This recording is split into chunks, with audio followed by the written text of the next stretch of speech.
Bengaluru news network. ವಾಣಿಜ್ಯ ಹಾಗೂ ಇತರ ಸುದ್ದಿಗಳನ್ನು ಅಂತರ್ಜಾಲದಲ್ಲಿ ಬಿತ್ತರಿಸುವ ಪ್ರಪ್ರಥಮ internet channel Bengaluru news network. ಪ್ರಪಂಚದಾದ್ಯಂತ ಸುದ್ದಿ ಬಿತ್ತರಿಸುವ ಮಾಧ್ಯಮ Bengaluru news network. Log on ಆಗಿ www.bangalore-newsnetwork.com www.bangalore-newsnetwork.com.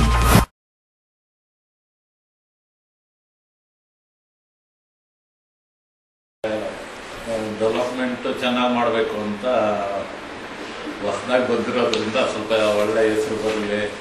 ಮೊದಲಿಂದ ಏನು ಸ್ವಲ್ಪ ಡೆವಲಪ್ಮೆಂಟ್ ಬಹಳ ಕಡಿಮೆ ಇತ್ತು. ಪ್ರಧಿಕಾರ ಬಂದು ಈಗ ಒಂದು 8 ವರ್ಷ ಆಗಿದೆ.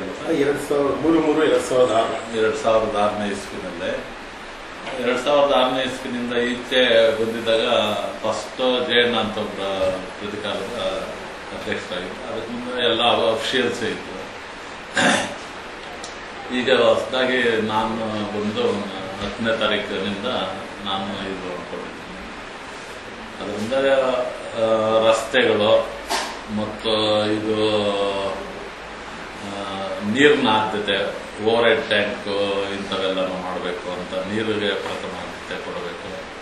ಆಮೇಲೆ ಒಳಚರಂಡಿ ಮಾಡಬೇಕು, ಇದೆಲ್ಲ ಮಾಡಬೇಕು ಅಂತ ಎಲ್ಲ ಇದರಲ್ಲಿ. ಆಮೇಲೆ CSITಗಳಿದೆ. CSITಗಳಲ್ಲಿ ಏನು ನಮ್ಮ ಡೆವಲಪ್ಮೆಂಟ್ನಿಂದ ಏನು BMRD ಇದ್ರ ಪ್ರಕಾರ ಏನು ಸೈಟ್ಗಳು, ದಾರಿ ಇದೆಲ್ಲ ಮಾಡ್ತೀವೋ ಅದೆಲ್ಲನೂ ಎಲ್ಲರೂ ಸಾರ್ವಜನಿಕವಾಗಿ ಎಲ್ಲರಿಗೂ ಉಪಯೋಗ ಥರ ಮಾಡಬೇಕು ಅಂತ ಒಂದು ಯೋಜನೆ ಇದೆ. ಆಮೇಲೆ ಪಾರ್ಕ್ಗಳು ಡೆವಲಪ್ ಮಾಡಬೇಕು. ಯಾಕೆಂದ್ರೆ ಈ ಮಳೆ ಇದೆಲ್ಲಾನು ಹಿಂದೆ ಹೋಗ್ತಾ ಇರೋದು, ಮರ ಗಿಡ ಕಡಿಮೆ ಆಗೋದ್ರಿಂದನೇ ಮಳೆ ಹಿಂದೆ ಆಗ್ತಾ ಇರೋದು. ಅದರಿಂದ ಪಾರ್ಕ್ಗಳನ್ನ ಏನು ಪಾರ್ಕ್ಗಳು ಮಾಡ್ತೀವೋ ಅದನ್ನ ಯಾವುದೇ ದುರುಪಯೋಗ ಇಲ್ದಿರ ಡೆವಲಪ್ ಮಾಡಬೇಕು. ನೀರ್ದೇನೆ ಇರೋದು ನೀರ್ದು. ಆಮೇಲೆ ಇನ್ನು ಬಡವರಿಗೆ ಅವಶ್ಯವಾಗಿ ಸ್ಕೂಲ್ಗಳು, ಅದು ಇದು ಬಡ ಮಕ್ಕಳು ಓದ್ತಾ ಇರೋದು ಸರ್ಕಾರಿ ಸ್ಕೂಲ್ಗಳು, ಅಂತ ಸರ್ಕಾರಿ ಸ್ಕೂಲ್ಗಳನ್ನೆಲ್ಲ ಚೆನ್ನಾಗಿ ಡೆವಲಪ್ ಮಾಡಬೇಕು ಅಂತ ಡೆವಲಪ್ಮೆಂಟ್ ಅಥಾರಿಟಿ ಬೋರ್ಡ್ ಬಂದ್ಮೇಲೆ ಒಂದು ವರ್ಷ 2 ವರ್ಷದಿಂದ ಈಚೆನೆ ಇದನ್ನ ಡೆವಲಪ್ಮೆಂಟ್ಗೆ ಅದನ್ನು ಉಪಯೋಗ ಮಾಡ್ಕೊಳ್ತಾ ಇರೋದು. ಅದ್ರ ಮುಂದೆ ಏನು ಡೆವಲಪ್ಮೆಂಟ್ಗೆ ಉಪಯೋಗ ಮಾಡಿರಲಿಲ್ಲ. ಏನು ಬಂದಿದ್ದೋ ಅದನ್ನ ಗೌರ್ಮೆಂಟ್ ನಲ್ಲೇ ಹಂಗೆ ಇದು ನೋಡ್ಕೊಂಡಿದ್ರು. ಈಗ ಡೆವಲಪ್ಮೆಂಟ್ ಮಾಡಬೇಕು ಅಂತ ಎಲ್ಲ ಯೋಜನೆ ಹಾಕಿದ್ದಾರೆ. ನಾವೇನು ಅಲಾಟ್ ಮಾಡೋದಿಲ್ಲ. ಇದೆಲ್ಲ ಪ್ರೈವೇಟ್ ಯಾರು ಡೆವಲಪ್ ಮಾಡಿರ್ತಾರೋ ಅವ್ರು ಮಾಡಿರ್ತಾರೆ, ಅದನ್ನ ಅವರೇ ಇದು ಮಾಡ್ಕೊಳ್ತಾರೆ. ಏನ್ ನಮ್ಗೆ CSITಗಳು ಇದೆಲ್ಲ ಇರ್ತೈತಲ್ಲ, ಅದನ್ನ ನಾವು ಏನು ಸ್ಕೂಲ್ಗಳಿಗಿರ್ಬೋದು, ಇಲ್ಲ ಅಂಗನವಾಡಿ ಸ್ಕೂಲ್ ಇರ್ಬೋದು, ಯಾವ್ದನ್ನ ಮೆಡಿಕಲ್ ಇದು ಹಾಸ್ಪಿಟಲ್, ಇಂಥವಕ್ಕೆಲ್ಲ ನಾವು ಆ ಸೈಟ್ಗಳನ್ನ ಅದಕ್ಕೆಲ್ಲ ಉಪಯೋಗ ಮಾಡ್ಕೊಳ್ತೀವಿ. ಜಾಸ್ತಿ ಕೆಲಸಗಳು ಪೆಂಡಿಂಗ್ ಇದೆ, ಎಲ್ಲ ಮಾಡಬೇಕಾಗಿದೆ. ಇವಾಗ ಕೆರೆಗಳು ಡೆವಲಪ್ಮೆಂಟ್ ಮಾಡಬೇಕು. ಯಾಕೆಂದ್ರೆ ಕೆರೆ ಡೆವಲಪ್ ಆಗದಿರ ಇದ್ರೆ ನೀರು ಬಹಳ ಅಭಾವ ಆಗ್ತಾನೆ ಇದೆ. ಅದನ್ನ ಏನಂದ್ರೆ ಮೇಜರ್ ಆಗಿ ಕೆರೆ ಇವೆಲ್ಲ ಡೆವಲಪ್ ಆಗಬೇಕು. ಆಮೇಲೆ ಈ ರಾಜಕಾಲುವೆ ಇಂಥವೆಲ್ಲನನ್ನು ಎಲ್ಲ ಒತ್ತುವರಿ ಮಾಡಿ ಅವೆಲ್ಲನೂ ಇದು ಮಾಡಿದ್ದಾರೆ. ಅದನ್ನೆಲ್ಲ ಬಿಡಿಸ್ಕೊಂಡು ಅದನ್ನೆಲ್ಲ ಡೆವಲಪ್ಮೆಂಟ್ಗೆ ಯೂಸ್ ಮಾಡ್ಕೋಬೇಕು. ಒಂದು ಲೇಔಟ್ ಮಾಡಬೇಕು ಅಂದ್ರೆ ಕನಿಷ್ಠ 1-2 ವರ್ಷ ಬೇಕಾಗುತ್ತೆ. ಆ 2 ವರ್ಷದಲ್ಲಿ ಅವನ್ನೆಲ್ಲ ರಸ್ತೆ, ಅಂಡರ್ಗ್ರೌಂಡ್ ಡ್ರೈನೇಜು, ಆಮೇಲೆ ನೀರು ಸರಬರಾಜು, ಓವರ್ ಹೆಡ್ ಟ್ಯಾಂಕು, ಪಾರ್ಕಿನ ಅಭಿವೃದ್ಧಿ, CSIT ಎಲ್ಲ ಫೆನ್ಸಿಂಗ್ ಹಾಕಬೇಕು. ಇಷ್ಟೆಲ್ಲ ಕಾಮಗಾರಿಗಳು ಅವರು 2 ವರ್ಷದಲ್ಲಿ ಪೂರೈಸಬೇಕಾಗುತ್ತೆ. 2 ವರ್ಷ ಪೂರೈಸಿದಾದ್ಮೇಲೆ ಮೊದಲು ನಾವು 60% ಸೈಟ್ಗಳನ್ನ ರಿಲೀಸ್ ಮಾಡ್ತೀವಿ. ಪಾರ್ಕು ಎಲ್ಲ ಬರ್ಸ್ಕೊಂಡ್ಬಿಡ್ತೀವಿ. ಆಮೇಲೆ ಈಗ ಅದಾದ್ಮೇಲೆ ಇದೆಲ್ಲ ಕಾಮಗಾರಿಗಳಾದ್ಮೇಲೆ 40%. ಈಗ ಹೊಸದಾಗಿ ಸರ್ಕಾರಿ ಆದೇಶ ಬಂದಿದೆ. ಈಗ ಅದರಲ್ಲಿ ಫಸ್ಟ್ ಈಗ 40% ರಿಲೀಸ್ ಮಾಡ್ತೀವಿ. ಆಮೇಲೆ 30% ಹೊಸ ಈಗ ಸರ್ಕಾರಿ ಆದೇಶದಂತೆ ವೆರಿ ರೀಸೆಂಟ್ ಆಗಿ ಬಂದಿದೆ ಅದರಲ್ಲಿ. ಸೊ ಅದರಲ್ಲಿ 40% ಫಸ್ಟ್ ರಿಲೀಸ್ ಮಾಡ್ತೀವಿ. ಇನ್ನು 30% ಈ ಪಾರ್ಕು, CA ರೋಡ್ಗಳನ್ನ ಎಲ್ಲ ಆದ್ಮೇಲೆ ಇನ್ನು 30% ಕೊಡ್ತೀವಿ. ಇನ್ನು 30% ಫೈನಲ್ ಆಗಿ ಟಾರ್ ಎಲ್ಲ ಹಾಕಿದಾದ್ಮೇಲೆ ಅಂಡರ್ಗ್ರೌಂಡ್ ಡ್ರೈನೇಜು, ಪಾರ್ಕು, ಆಮೇಲೆ STP ಪ್ಲಾಂಟು ಇಷ್ಟೆಲ್ಲ ಫಿನಿಶ್ ಆದ್ಮೇಲೆ ಇನ್ನು 30% ರಿಲೀಸ್ ಮಾಡ್ತೀವಿ. 3 ಹಂತದಲ್ಲಿ 40-30-30. ಮೊದಲು 60-40 2 ಹಂತ ಇತ್ತು. ಈಗ 3 ಹಂತದಲ್ಲಿ ಮಾಡ್ತಾ ಇದ್ದೀವಿ. ಈಗ ಆನೇಕಲ್ ತಾಲೂಕಿನಲ್ಲಿ 223 ಹಳ್ಳಿ ಇದೆ. 223 ಹಳ್ಳಿನಲ್ಲಿ 170 ಹಳ್ಳಿ ನಮ್ಮ ಲಿಮಿಟಿಗೆ ಬರುತ್ತೆ, ಆನೇಕಲ್ ಯೋಜನಾ ಪ್ರಾಧಿಕಾರ ಲಿಮಿಟಿಗೆ. ಇನ್ನ 53 ಹಳ್ಳಿ ಬಿಡಿಎ ಲಿಮಿಟ್ ಹೋಗುತ್ತೆ. ಬಿಡಿಎಗೂ ಎಡಿಎಗೂ ಕಂಪೇರ್ ಮಾಡೋದು ಏನು ಅಷ್ಟೊಂದು ಡಿಫ್ರೆನ್ಸ್ ಇದೆ ಸರ್? ಬಿಡಿಎನಲ್ಲಿ ಅವರು ಲ್ಯಾಂಡ್ ಅನ್ನು ಅಕ್ವೈರ್ ಮಾಡಿ ಸೈಟ್ಗಳು ಮಾಡಿ ಅವರು ಮಾರಾಟ ಮಾಡ್ತಾರೆ. ನಮ್ಮಲ್ಲಿ ಪ್ರಾಧಿಕಾರದಲ್ಲಿ ನಾವು ಸೈಟ್ಗಳನ್ನ ಅಕ್ವೈರ್ ಮಾಡಿ ನಮ್ಮ ಹಂಚಕ್ಕೆ ನಮ್ಮಲ್ಲಿ ಅವಕಾಶ ಇಲ್ಲ. ನಾವೇನಿದ್ರು ಪ್ಲಾನಿಂಗ್ ಯೋಜನೆನ ತಯಾರು ಮಾಡ್ತೀವಿ, ನಾವು ಅದನ್ನ ಇಂಪ್ಲಿಮೆಂಟೇಷನ್ ಮಾಡಕ್ಕೆ ಮಾಸ್ಟರ್ ಪ್ಲಾನ್ ಪ್ರಪೋಸಲ್ ನ ಇಂಪ್ಲಿಮೆಂಟೇಷನ್ ಮಾಡೋದು. ಇನ್ನೂವರೆಗಾಗಿ ಪ್ರಾಧಿಕಾರದ ಅಮೌಂಟ್ ಎಲ್ಲ ನಾವು ಫಿಕ್ಸೆಡ್ ಡಿಪಾಸಿಟ್ ಅಲ್ಲಿ ಇಡ್ತಿದ್ದೆವು, ಖರ್ಚು ಮಾಡ್ತಿರ್ಲಿಲ್ಲ. ಖರ್ಚು ಮಾಡ್ತಿದ್ದು ಯಾವುದಕ್ಕೆ? ನಮ್ಮ ಸಂಬಳ ಸಾರಿಗೆ ಇಷ್ಟಕ್ಕೇನೆ ಖರ್ಚು ಮಾಡ್ತಿದ್ದು. ಈಗ ಹೋದ ವರ್ಷದಿಂದ ಏನ್ ಮಾಡ್ಬಿಟ್ಟಿದ್ದಾರೆ, ಸರ್ಕಾರ ಒಂದು ಆದೇಶ ಹೊರಡಿಸಿ ಈ ಕಾಮಗಾರಿಗಳಿಗೆ ನೀವು ಖರ್ಚು ಮಾಡಬಹುದು. ಅಂದ್ರೆ ನಾವಂದ್ರೆ ಖರ್ಚು ಅಂದ್ರೆ ಥ್ರೂ PWD ಅದು ಯಾರಿಗೆ ಸಂಬಂಧಪಟ್ಟಿದೆ ಅಥವಾ ಜಿಲ್ಲಾ ಪಂಚಾಯತ್ ಇವ್ರ ಮುಖಾಂತರ ನೀವು ಅವರಿಗೆ ಹಣ ಇಂತಿಂತ ಕಾಮಗಾರಿಗಳಿಗೆ ನೀವು ಸರ್ಕಾರದ ಅನುಮೋದನೆ ಪಡೆದು ನೀವು ಅವರಿಗೆ ಹಣನ ಟ್ರಾನ್ಸ್ಫರ್ ಮಾಡಬಹುದು. ಆಮೇಲೆ ಯಾವ್ಯಾವ ಕಾಮಗಾರಿ ಅಂದ್ರೆ ಆಯಾಯ ಸ್ಥಳೀಯ ಯೋಜನಾ ಪ್ರಾಧಿಕಾರದಲ್ಲಿ ನೀರು ಮತ್ತು ಒಳಚರಂಡಿ ವ್ಯವಸ್ಥೆ ಕಲ್ಪಿಸಲು ಹಾಗೂ ಓವರ್ ಹೆಡ್ ಟ್ಯಾಂಕ್ಗಳ ನಿರ್ಮಾಣ. ಎರಡನೇದು ಪ್ರಮುಖ ರಸ್ತೆಗಳ ನಿರ್ಮಾಣ ಮತ್ತು ನವೀಕರಣ ಹಾಗೂ ರಾಷ್ಟ್ರೀಯ ಹೆದ್ದಾರಿಗಳಿಂದ ರಾಜ್ಯ ಹೆದ್ದಾರಿಗಳಿಗೆ ಸಂಪರ್ಕ ರಸ್ತೆಯ ನಿರ್ಮಾಣ. ಅಂದ್ರೆ ಕನೆಕ್ಟಿಂಗ್ ರೋಡ್ಸ್, ಹೈವೇಸ್ಗೆ, ನ್ಯಾಷನಲ್ ಹೈವೇ, ಸ್ಟೇಟ್ ಹೈವೇಗೆ ಕನೆಕ್ಟಿಂಗ್ ರೋಡ್ಸ್ ಇಂಪ್ರೂವ್ ಮಾಡಬಹುದು. ಆಮೇಲೆ ಸರ್ಕಾರಿ ಶಾಲಾ ಕಾಲೇಜು ಮತ್ತು ಪ್ರಾಥಮಿಕ ಪ್ರೌಢಶಿಕ್ಷಣ ಕಟ್ಟಡಗಳ ನಿರ್ಮಾಣಕ್ಕೆ, ಭವನ ನಿರ್ಮಾಣ ಮತ್ತು ಅಂಗನವಾಡಿ ಕಟ್ಟಡಗಳ ನಿರ್ಮಾಣ.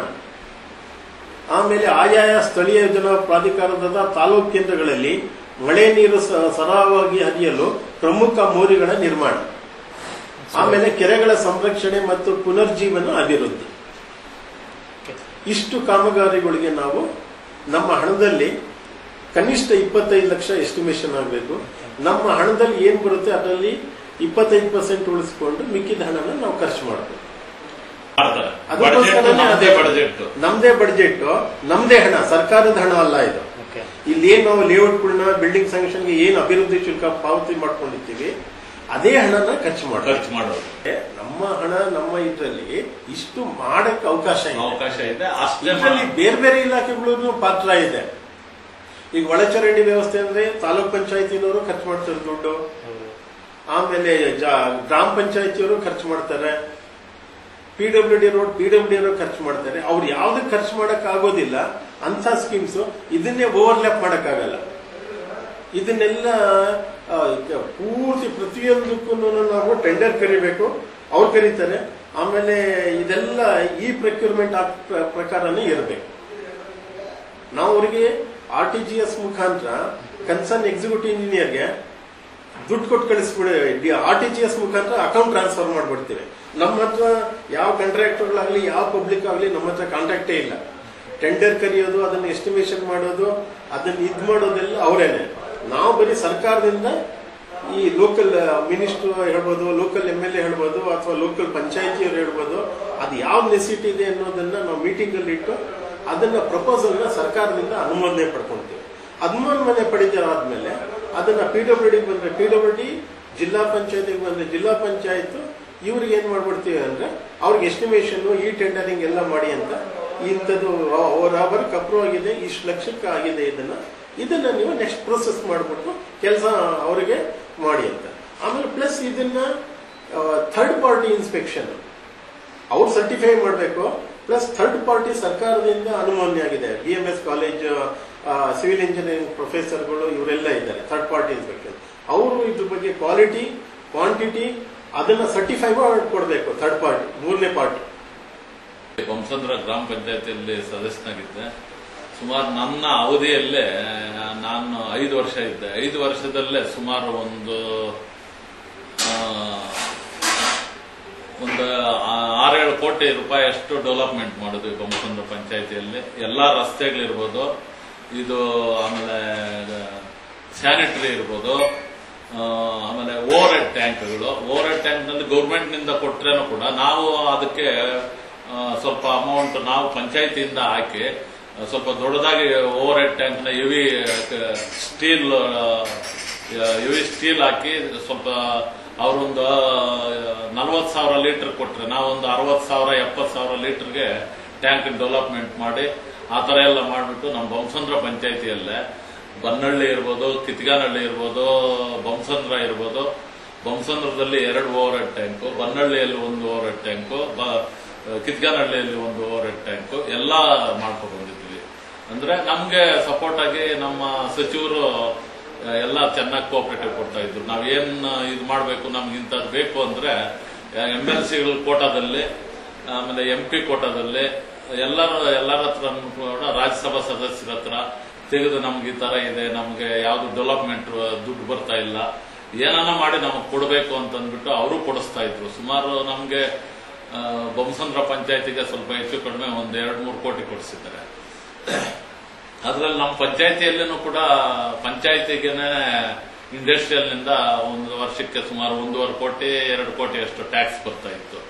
ಎಲ್ಲ ಸೇರಿ ಚೆನ್ನಾಗಿ ಡೆವಲಪ್ ಮಾಡಿದ್ವಿ ಈ ಬೊಮ್ಮಸಂದ್ರ ಪಂಚಾಯತದಲ್ಲಿ. ಅದೇ ಇದರಲ್ಲಿ ಈಗಲೂ ಕೂಡ ನಾವು ನಮ್ಮ ಸಚಿವರು ಇವರೆಲ್ಲ ನಮ್ಮ ಆಳುಗರು ಆವತ್ತಿನಿಂದ ಬಿಜೆಪಿಯಲ್ಲಿ ಒಳ್ಳೆ ನಮ್ಗೆಲ್ಲ ಸಹಾಯ ಮಾಡ್ಕೊ ಬಂದಿರೋರು. ನಮ್ಗೆ ಯಾವುದೇ ಟೈಮ್ಗೆ ಏನ್ ಬೇಕು ಇಂಥದ್ದು ಬೇಕು ಅಂದಾಗ ತಕ್ಷಣ ಬಂದು ಎಲ್ಲ ನಿಂತ್ಕೊಂಡು ಮಾಡ್ತಾ ಇದ್ರು. ಅವ್ರಿಗೆ ಏನನ್ನ ಒಂದು ಸ್ಥಾನ ಕೊಡ್ಲೇಬೇಕು ಅಂದ್ಬಿಟ್ಟು ಯಾರ್ಯಾರೋ ಬೇರೆಯವ್ರನ್ನ ಮಾಡ್ಬೇಕು ಅಂದಿದ್ದಾಗ ಇಲ್ಲ ಆಳುಗರು ಅವ್ರಿಗೆ ಕೊಡಬೇಕು ಅಂತ ಅವ್ರ ಸಚಿವರು ಲೆಟರ್ ಕೊಟ್ಟು ನಮ್ಮ ಜಗದೀಶ್ ಶೆಟ್ಟರು, ಈಶ್ವರಪ್ಪ ಅವ್ರ ಮುಂದ್ಗಡೆನೆ ಲೆಟರ್ ಬರೆದು ಕೊಟ್ಬಿಟ್ಟು ಇಂಥವ್ರನ್ನೇ ಅನೌನ್ಸ್ ಮಾಡಿ ಅಂದ್ಬಿಟ್ಟು ಇದು ಮಾಡ್ಕೊಟ್ರು. ಅದರಿಂದ ಡೆವಲಪ್ಮೆಂಟ್ ಚೆನ್ನಾಗಿ ಮಾಡಬೇಕು, ತಾಲೂಕಿಗೆ ಒಳ್ಳೆ ಹೆಸರು ಬರಬೇಕು ಅಂತ ನಮ್ದು ಒಂದಿದು. ಒಳ್ಳೆ ಕೆಲಸ ಮಾಡ್ಬೇಕು. ನಾವ್ ಯಾವ್ದೇ ಲಂಚ ಆಗಲಿ ಇನ್ನೊಂದಾಗ್ಲಿ ನಾವ್ ಯಾವ್ದಕ್ಕೂ ಆಸೆ ಬೀಳಕ್ ಹೋಗೋದಿಲ್ಲ. ಅವತ್ತಿಂದನೂ ಅಷ್ಟೇ ಇವತ್ತು ನಮ್ ಕೈಲತ್ತ ಆದಷ್ಟು ನಮ್ ಜೋಬ್ನಿಂದ ಹಾಕಿದ್ರೂ ಏನನ್ನು ಒಳ್ಳೆ ಕೆಲಸ ಮಾಡ್ಬೇಕು. ಅಂತ ಇಂಥ ಕೆಲಸಗಳು ಮಾಡ್ಲೇಬಾರದು. ಯಾರಾದ್ರೂ ಅಲ್ಲಿ ಏನೇ ಮಾಡ್ಲೆ ಒಂದು ಸ್ವಲ್ಪ ಈ ರೋಡಲ್ಲಿ ನೀವು 1 ಕಿಲೋಮೀಟರ್ ಹೋಗಿ ಬಂದ್ರೆ ಗೊತ್ತಾಗ್ತೈತೆ. ಈ ಎನ್ನಾಗರ ರೋಡಲ್ಲೇ ಅಷ್ಟು ಚೆನ್ನಾಗಿ ಕಾಂಕ್ರೀಟ್ ರೋಡ್ ನಾವು ಮಾಡಿಸೋದಕ್ಕೆ ಎಲ್ಲರೂ ಪ್ರಯತ್ನ ಮಾಡಿ ಏನ್ ಕ್ವಾಲಿಟಿ ಇದೆಯೋ ಯಾರು ಕ್ವಾಲಿಟಿ ಕಂಟ್ರೋಲರ್ ಯಾರನ್ನ ಬಂದ್ರೇನು ಕೂಡ ಚೆನ್ನಾಗಿ ಕೆಲಸ ಮಾಡಿದಾರಪ್ಪ. ಇದೊಂದು 30 ವರ್ಷ 40 ವರ್ಷ ಏನೋ ಆಗೋದಿಲ್ಲ ಈ ರೋಡ್ ಅನ್ನೋ ಅರ್ಥದಲ್ಲಿ ಅಂತ ಕೆಲಸಗಳೇ ಮಾಡ್ಬೇಕು. ನಮಗೆ ಏನೋ ಒಂದು ಜನಗಳು ಏನೋ ರೇಷನ್ ಕಾರ್ಡ್ ಕೇಳ್ತಾರೆ, ಆಮೇಲೆ ಈ ವೃದ್ಧಾಪ್ಯ ಅವ್ರಿಗೆಲ್ಲ ವೃದ್ಧಾಪ್ಯ ವೇತನಗಳಾಗಲಿ ಇಲ್ಲ ವಿಧವೆಯರಿಗೆ ವಿಧವಾ ವೇತನ ಆಗಲಿ ಇಂಥವೆಲ್ಲ ನಾವೆಲ್ಲ ಪಂಚಾಯತಿಗಳಿಂದ ಇಲ್ಲ ತಾಲೂಕು ಆಫೀಸ್ನೆಲ್ಲ ಅವ್ರು ಕೇಳಿದಾಗೆಲ್ಲ ಕೊಡಿಸ್ಕೊಟ್ಟಿದ್ವಿ. ಇವತ್ತು ರೇಷನ್ ಕಾರ್ಡು ಇದೆಲ್ಲ ನಮ್ಮ ಬಡವರಿಗೆ ಆರೋಗ್ಯ ಕಾರ್ಡು ಇದೆಲ್ಲ ಇರ್ಬೋದು. ಆಮೇಲೆ ಯಶಸ್ವಿನಿ ಇದರಲ್ಲಿ ಇರ್ಬೋದು, ಈ ಡೈರಿಗಳಲ್ಲಿ ಅದೆಲ್ಲ ಯಶಸ್ವಿನಿ ಕಾರ್ಡು. ಹಾಸ್ಪಿಟಲ್ಗೆ ಕೆಲವ್ರಿಗೆಲ್ಲ ಪಾಪ ಹಠಾತ್ತಾಗ ಆದಾಗ ಅವ್ರ ಹತ್ರ ಏನು ಇರೋದಿಲ್ಲ, ಅದರಲ್ಲ ನಾನು ಬೆನಿಫಿಟ್ ಆಗಲಿ ಅಂದ್ಬಿಟ್ಟು ಎಲ್ಲರನ್ನು ಆ ಡೈರಿ ಮೂಲಕನೇ ಅವ್ರಿಗೆಲ್ಲಾನು ಸೌಕರ್ಯ ಮಾಡ್ಕೊಟ್ಟಿರ್ತೀವಿ. ಅದು ಇನ್ನೂ ಹೆಚ್ಚಾಗಿ ಮಾಡ್ಬೇಕು ಅನ್ನೋದು ನಮ್ಗೊಂದು ಆಸೆ ಇದೆ. ಎಲ್ಲರೂ ಇದಕ್ಕೆ ನಾರಾಯಣಸ್ವಾಮಿ ಅವರು ಅಷ್ಟೇ, ಬೇರೆಯವರು ಅಷ್ಟೇ. ನಮ್ಮ RSS ಇದಿದೆ, ಆವತ್ತಿಂದ ನಾವು ಒಳ್ಳೆ ಕೆಲಸಗಳು ಮಾಡ್ಕೊಂಡ್ ಬರ್ತಾ ಇರೋದ್ರಿಂದ ಸಂಘದಲ್ಲೇನು ಅಷ್ಟೇ. ನಾವೇನು RSS ಆದ್ರೇನು ಕೂಡ ಈ ಕ್ಯಾಸ್ಟ್ ಇವ್ರಿಗೆ ಅದು ಮಾಡಬಾರ್ದು ಇವ್ರಿಗೆ ಇದು ಮಾಡಬಾರ್ದು ಅಂತೇನೂ ಇಲ್ಲ. ನಮ್ಮೂರಲ್ಲಿ ಒಂದು ಮಸೀದಿ ಕಟ್ಟಿದ್ರು. ಮಸೀದಿ ಕಟ್ಟಿದಾಗ ಅವರು ನಮ್ಮ ಮನೆಗೆ ಬಂದ್ರು. ಫಸ್ಟ್ ನಮ್ಮ ಅಣ್ಣವರಿದ್ರು. ಆಮೇಲೆ ನನ್ನ ತಮ್ಮ RSS ಅಲ್ಲಯ್ಯ ನೀನ್ ಕಾಸು ಬಂದಿದ್ದೀಯಾ ಅಂತ ಜಬ್ಬರ್ ಸಾಬಿ ಅಂತ ಬಂದಿದ್ರು. ಆಮೇಲೆ ಅವ್ರಿಗೊಂದು ಮಾತು ಹೇಳ್ದ. ಆಮೇಲೆ ನಾನು ಹೇಳ್ದೆ ನನ್ನ ಕೈನಿಂದ 10,000 ಕೊಟ್ಟು ಬಿಡ್ತೀನಿ, ಯಾಕೆಂದ್ರೆ ನಾನು RSS ನಾನು ಅಂದ್ರೆ ಇದಕ್ಕೆ ವಿರುದ್ಧ ಅಂದ್ಕೊಂಡ್ಬಿಡ್ತಾರೆ ಅಂದ್ಬಿಟ್ಟು 10,000 ಕೊಟ್ಟಿದ್ದಕ್ಕೆ ಅವ್ರು ಇವತ್ತು ಅಲ್ಲಿ ಹೋಗೋದಕ್ಕೆ ಇಲ್ಲ ನಮ್ಮ ಅಣ್ಣವರು ಫಸ್ಟ್ ಕೊಟ್ಟಿದ್ದು ಅಂತ ತೀರೋಗ್ಬಿಟ್ರು. ಆದ್ರೆ ಅವ್ರ ಮಕ್ಕಳಿದ್ದಾರೆ, ಅವರು ಕೂಡ ಇವೆಲ್ಲೂ ಹೇಳ್ತಾರೆ. ಆದ್ರೆ ಈಗಲೂ ಅಷ್ಟೇ ಅಲ್ಲಿ ಬಂಗ್ಲಾಪೇಟೆ ಅಂತಿದೆ, ಅಲ್ಲಿ ಡೆವಲಪ್ಮೆಂಟ್ಗೆ ರೋಡ್ಗಳಾಗಲಿ ಇದು ಮಸೀದಿ ಸುತ್ತಲೂ ಕಾಂಕ್ರೀಟ್ ಹಾಕಿ ಯಾವ ತರ ಮಾಡಬೇಕು ಅವ್ರಿಗೆಲ್ಲ ನಂದೇ ಡಿವಿಷನ್ ಬರ್ತೈತೆ. ಆ ಡಿವಿಷನ್ ಅಲ್ಲಿ ಅಷ್ಟೇ ಚೆನ್ನಾಗಿ ಕೆಲಸಗಳೆಲ್ಲ ಮಾಡ್ಕೊತೀವಿ.